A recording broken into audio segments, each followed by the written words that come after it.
Selamat pagi Bu Endang dan selamat pagi teman-teman. Ya, perkenalkan nama saya Geraldus Gredi. Saya di sini mewakili kelompok 1 untuk mewakili presentasi dari kelompok kami. Ya, yang pertama, kalimat efektif kami adalah staf khusus Presiden bidang ekonomi Arief Budimanta memprediksi pertumbuhan ekonomi Indonesia pada kuartal 3 2020 akan bangkit. Ya, gagasan yang kami tentukan dari kalimat ini adalah pertumbuhan ekonomi Indonesia, lalu kesatuan gagasannya kesatuan tunggal, lalu staf khusus presiden bidang ekonomi Arief Budimanta itu kami tentukan menjadi subjek, memprediksi menjadi predikat, pertumbuhan ekonomi Indonesia menjadi objek, pada kuartal 3 tahun 2020 itu menjadi keterangan, lalu akan bangkit menjadi pelengkap. Nah, jumlah frasa yang kami tentukan adalah 5, yaitu staf khusus bidang presiden bidang ekonomi Arief Budimanta, Presiden Ekonomi Indonesia, pertumbuhan ekonomi Indonesia, lalu pada kuartal 3, lalu akan bangkit. Nah, jumlah klausa yang kami tentukan juga adalah 1.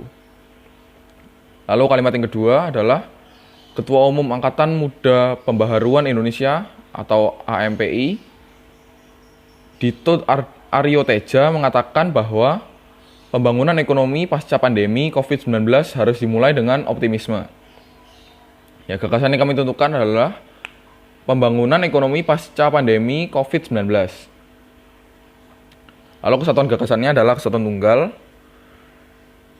Lalu Ketua Umum Angkatan Muda Pembaharuan Indonesia atau AMPI, Dito Aryo Teja, kami tentukan sebagai subjek, mengatakan bahwa sebagai predikat, pembangunan ekonomi pasca pandemi COVID-19 harus dimulai dengan optimisme, kami tentukan sebagai pelengkap.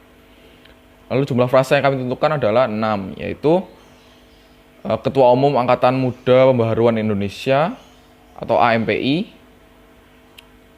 Dito Aryo Teja, lalu mengatakan bahwa lalu yang keempat adalah pembangunan ekonomi, lalu yang kelima adalah pasca pandemi COVID-19, lalu yang terakhir adalah harus dimulai dengan.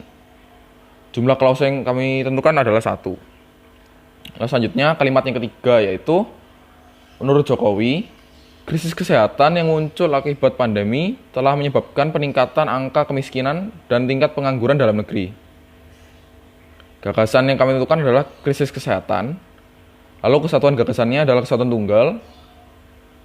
Lalu menurut Jokowi kami tentukan sebagai keterangan, krisis kesehatan yang muncul akibat pandemi sebagai subjek telah menyebabkan peningkatan adalah predikat. Lalu angka kemiskinan dan tingkat pengangguran sebagai objek. Lalu dalam negeri sebagai keterangan. Ya, jumlah frasa yang kami temukan adalah ada 5, yaitu yang pertama krisis kesehatan, lalu yang kedua yang muncul akibat pandemi, lalu yang ketiga telah menyebabkan, lalu yang keempat peningkatan angka kemiskinan, lalu yang kelima adalah tingkat pengangguran dalam negeri. Lalu jumlah klausa yang kami tentukan dari kalimat efektif ini adalah 1. Ya, sekian dari presentasi kami. Maaf bila ada salah kata. Terima kasih.